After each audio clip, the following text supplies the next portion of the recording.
பேரவைத் தலைவர் அவர்களே, ஒரே ஒரு விஷயம் மட்டும் நான் மென்ஷன் பண்ணிக்கணும்னு நினைக்கிறேன். சிவகாசி தொகுதி பற்றி பல பிரச்சனைகள் ரொம்ப டார்ச்சர் பண்ணி ஒரு விஷயங்கள் எதிர்கட்சியெல்லாம் பண்ணாங்க. அதாவது பிரச்சனைகள்லாம் முடிஞ்சிருச்சு, அதுக்கப்புறமா ஆர்ப்பாட்டம்லாம் நடத்தி பெரிய ஒரு மக்களுக்குள்ள ஒரு அவங்களுக்கு இடையில ஒரு கன்ஃபியூஷனை உண்டு பண்ணிட்டாங்க. அதுக்காக நான் இதை பதிவு பண்ணணும்னு நினைக்கிறேன். அதாவது நம்ம ஆட்சிக்கு வந்தக்கப்புறம் ஒரு 4-5 இன்சிடென்ட்ஸ் நடந்தது. இதனால ஒரு 6 உயிரிழப்பு நடந்தது. உயிரிழப்பு நடந்தப்போ அந்த எதிர்கட்சிகள்லாம் யாருமே கேள்வியே கேட்கல. யாரும் அங்கே கிரவுண்டில் யாருமே இல்லை. நம்ம தலைவர் அவர்கள் தான் அவங்களுக்கு 4 லட்சம் கொடுத்து அவங்களுக்கு துணையாக இருந்தவர் அவர். ஆனால் அதுக்கப்புறமும் அதை சரி பண்ணுறதுக்காக விதிமீறலோட ஏதாவது இருக்கான்னு கண்டுபிடிக்கிறதுக்கு ஒரு 177 இடத்துல நம்ம ஆய்வு பண்ணோம். ஆய்வு பண்ணி இதை சரி பண்ணிக்கோங்கப்பா அப்படின்னு சொன்ன உடனே அந்த ஆய்வை சரி எல்லாத்தையும் சரி பண்ணிட்டோன்னு ஆய்வை நிறுத்திட்டாங்க.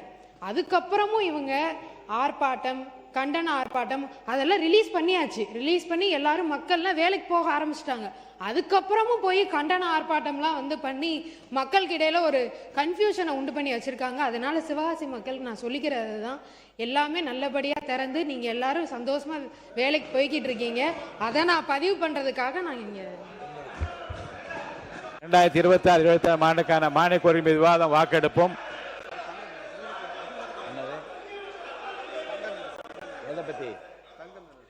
மாண்புமிகு உறுப்பினர் தங்கம் தென்னரசு அவர்கள்.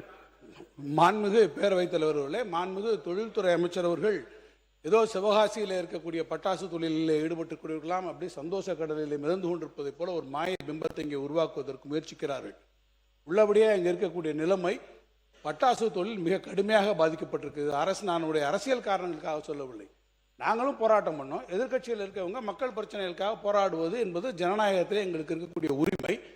நாங்கள் மட்டும் கிடையாது, நாங்கள் போராட்டம் பண்ணதுக்கு பிறகும் கூட அந்த பகுதியில் இருக்கக்கூடிய பொது அமைப்புகளை சார்ந்தவர்கள் எல்லாம் உண்ணாவிரத போராட்டங்கள் இருந்திருக்கிறார்கள். அதில் பொதுவாக இருக்கக்கூடியவங்க எல்லாருமே ஏஐடிசியோ அவங்களே ஆர்கனைஸ் பண்ணியிருக்காங்க. அதில் சர்வகட்சியை சார்ந்தவர்கள் அத்தனை பேருமே அதில் கலந்து கொண்டு அந்த போராட்டங்கள் நடந்து கொண்டிருக்கிறார்கள். விதிமுறைகளை மீறி இருக்கக்கூடிய எந்த ஒரு தொழிற்சாலை மீதும் நடவடிக்கை எடுப்பதை குறித்து யாருக்கும் ஆட்சேபனை இல்லை. ஆனால் முறைப்படி விதிகளுக்கு உட்பட்டு நடக்கக்கூடிய தொழிற்சாலைகளிலே ஆய்வு என்ற பெயரில் நடக்கக்கூடிய விஷயங்கள், குறிப்பாக சில்லறை விற்பனையாளர்கள் பட்டாசு தொழில் ஏற்படக்கூடிய விற்பனைகளிலே இன்றைக்கு ஆய்வு என்ற பெயரில் நீங்கள் போய் நடத்தக்கூடிய காரணங்களாலே ஒட்டுமொத்தமாக இந்த பட்டாசு தொழில் இன்றைக்கு உற்பத்தி பாதிக்கப்பட்டு போயிருக்கிறது. நீங்கள் அடுத்த மழைக்காலம் வரப்போகிறது. மழைக்காலம் வந்தால் அந்த தொழிலை நீங்கள் நடத்த முடியாது.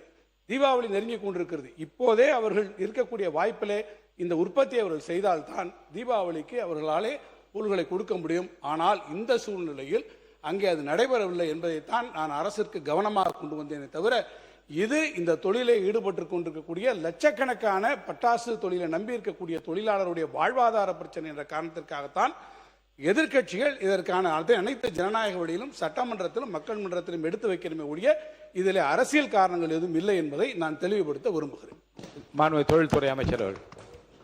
ஜனநாயகத்தில் எல்லாரும் ஆர்ப்பாட்டம் பண்ணலாம், போராட்டம் நடத்தலாம். ஆனால் அதை நம்ம சால்வ் பண்ணக்கப்புறம் போய் கண்டன ஆர்ப்பாட்டம் நடத்துறது தான் என்னோட கேள்வியாகவே இருக்கு. எல்லாரையும் நம்ம தொழிலாளர்கள் பாதிக்கப்படக்கூடாதுன்னு சொல்லி நம்ம தொழிலாளர் நலத்துறை அவர்கிட்டையுமே பேசி 2 மணி 3 மணி மேலே இருக்க அரசாங்கத்திட்டையும் நம்ம பேசி எல்லாத்தையும் சால்வ் பண்ணக்கப்புறம் கண்டன ஆர்ப்பாட்டம் நடத்துறது மட்டும்தான் என்னுடைய கேள்வியா இருக்கு. அதனால தான் இங்க அரசியல் பூத்தப்படுது, இது அரசியல் ஆக்குறாங்க அப்படின்ற ஒரு காரணத்தை நான் இங்க வச்சுக்கிறேன்.